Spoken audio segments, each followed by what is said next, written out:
Welcome back to the Ride with the Knights YouTube channel. I'm Josh, and today we're talking about dust. Are you sick and tired of riding around in the dust cloud? Well, we've got 12 tips for you. Stick around.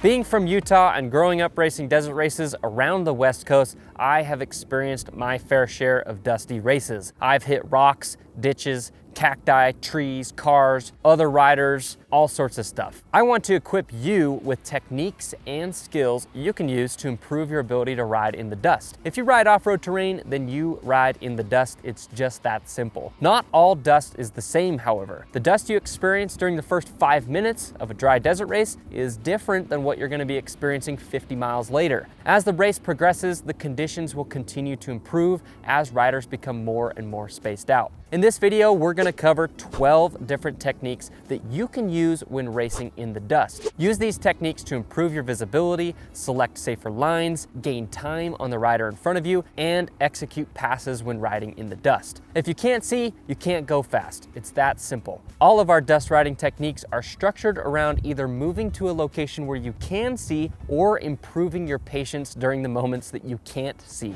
Tip number 1 is patience. Anytime riders ask me about riding in the dust, this is always my first answer. Just be patient. I know it's hard. I have a 2-year-old.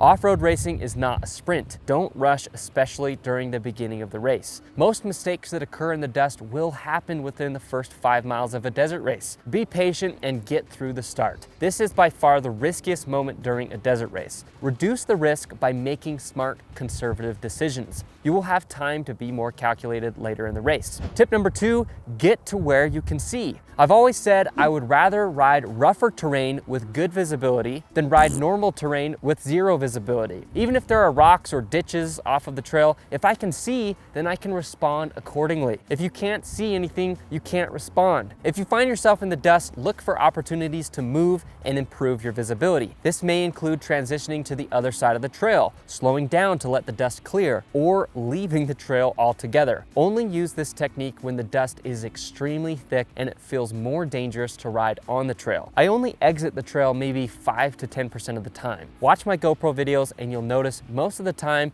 I resort to taking the safe line and staying on the trail. Tip number 3, trail comparison. If I find myself in an extremely dusty situation, I immediately begin comparing the terrain on the trail to the terrain just to either side of the trail. I look for things like the density of rocks, what type of rocks, the amount of vegetation, ditches, how steep the terrain is, common patterns such as patches of boulders or ledges. Using all of this information, I make a comparison to calculate how risky it would be to exit the trail. In most cases, you will find yourself staying on the trail. However, there are instances where exiting the trail is safe and faster. Here's a good example of an area where exiting the trail may be faster. You'll notice the terrain to either side of the trail is very similar to the terrain on the trail. Here's an example of a section where it would be much slower leaving the trail. Be sure to always compete within the rules of your local competition. Many race series will specify the distance riders have to either side of the marked course. Tip number 4, zones. I like to divide dust riding into 2 major zones, the cloud zone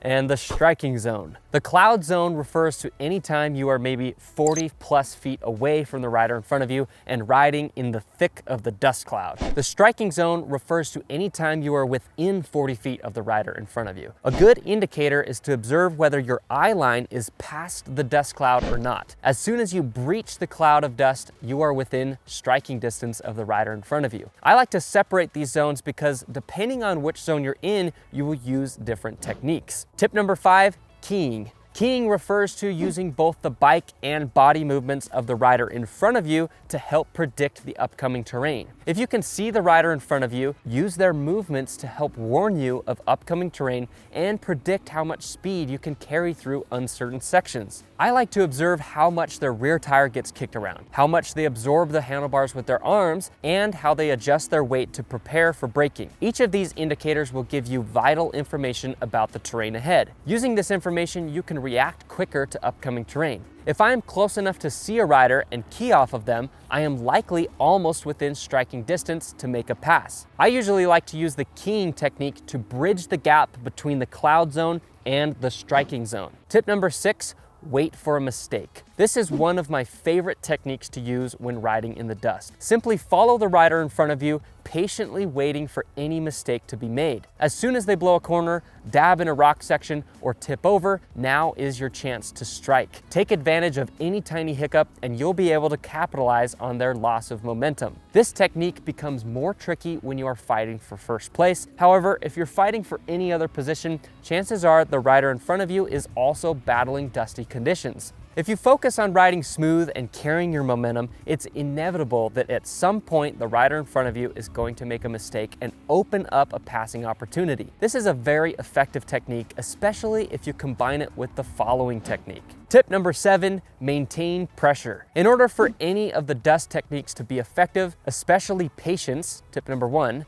and waiting for a mistake, tip number 6, you need to learn how to apply consistent pressure. This technique works best if you find yourself in the cloud zone. Many beginner riders struggle to maintain a consistent pace when riding in the dust. Naturally, dusty conditions disrupt our ability to sustain a solid pace. By recognizing the ebbs and flows of dust, we can better prepare ourselves to fluctuate accordingly and maintain pressure on the rider in front of us. If we observe a section of dusty race conditions, we'll recognize that with natural air movement, wind, and varying terrain, dust will thicken and clear at different points. Some moments this will allow you to close the gap, and other times this will require you to slow down.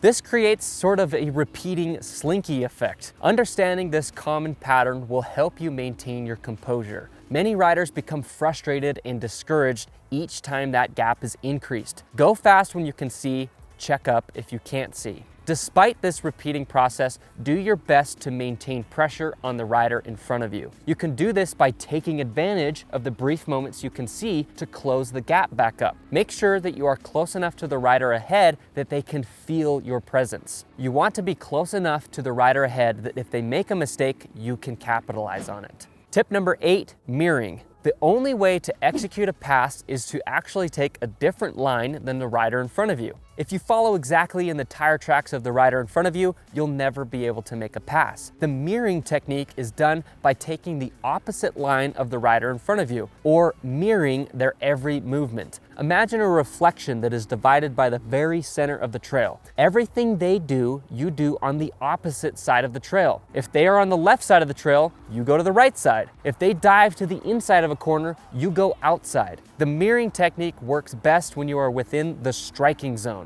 By implementing this technique, you will inevitably open up more passing opportunities. Tip number 9, wind. Use the wind to your advantage. Observe which direction the wind is blowing. If the dust is blowing from the right side to the left side, then plan to execute more passes on the right side of riders. Depending on the weather and direction of the trail, this technique will vary. However, if you find yourself crossing a large field or flat area where the dust is drifting to a specific side, be sure to plan your passes accordingly. Don't make it harder than it needs to be. You can also use this technique offensively. If you find yourself riding a 2-track trail in similar conditions with the dust drifting from the right side to the left side, don't ride in the left track. This will completely open up the right track to clean air. You want to make it harder for the rider behind you to pass you, not easier. It's a simple move, but by jumping over to the right track, you will now be dusting out both the left track and the right track, therefore making it more difficult for the rider to pass you. Science. Tip number 10, goggle prep. Prepare your goggles for the worst case scenarios. Choose the best lens to illuminate obstacles in dusty conditions. I like to run the light sensitive lens by Scott Goggles. However, it may be worth trying their new amplifier lens. I know Kurt Caselli used to run a rose colored lens when racing the Hare and Hound series because he felt that it provided the clearest visibility in dusty conditions. Another old desert racer trick is to apply some sort of safe oil, typically baby oil or mineral oil, to the foam vents on your goggle frame. This will filter the dust particles from entering the inside of your goggles. How many times have you taken your goggles off and the inside of the lens was just caked with dust? I've also heard of riders who spray Pledge on the outside of their goggles lens and then buff it off. This will reduce the amount of dust particles that can stick to your lens. Be careful though, I haven't actually tested this and I don't want any emails saying that I ruined your goggles. Tip number 11, dust indicators. Although there are a lot of cons to racing in the dust, there are actually some advantages that can be helpful. Dust is often the biggest indicator of the upcoming course. If you find yourself buried in the pack racing in dusty conditions, you can frequently judge upcoming corners and terrain simply by looking ahead for the giant dust cloud. Use this to help determine upcoming turns, washes, hills, and other terrain. Be proactive about looking ahead. It will help you save time and create passing opportunities. I've often found myself setting up for turns early simply because I saw the dust trail beforehand. Tip number 12, terrain change. Off-road terrain is extremely diverse, and if you find yourself in dusty conditions, it's only a matter of time before something changes. There are many factors that contribute to the dust conditions, such as soil composition, rock content, speed, and of course, moisture content. Even in the dustiest of conditions, all it takes is a low-speed rock section to clear the cloud. If your passing plans are frustrated because of the dust, hold on tight and wait for a terrain change. Wait for a technical section,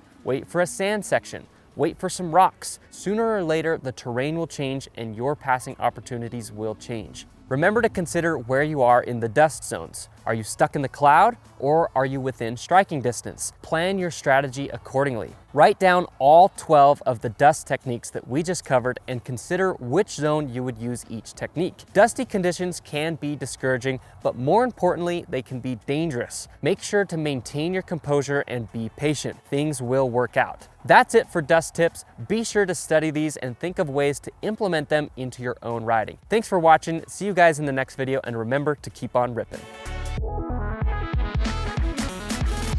If you liked this video and you're interested in learning more tips and techniques just like this, check out our free 1-hour training. This value-packed off-road masterclass shares our 10 off-road riding secrets that we have learned through years of experience out on the battlegrounds of racing. Learn about the attack position, proper braking zones, and how to carry more speed through corners, as well as much more. The best part is it's completely free. Head over to ridewiththeknights.com, enter your email, and start learning today. Be sure to subscribe to the Ride with the Knights YouTube channel, and remember to keep on ripping.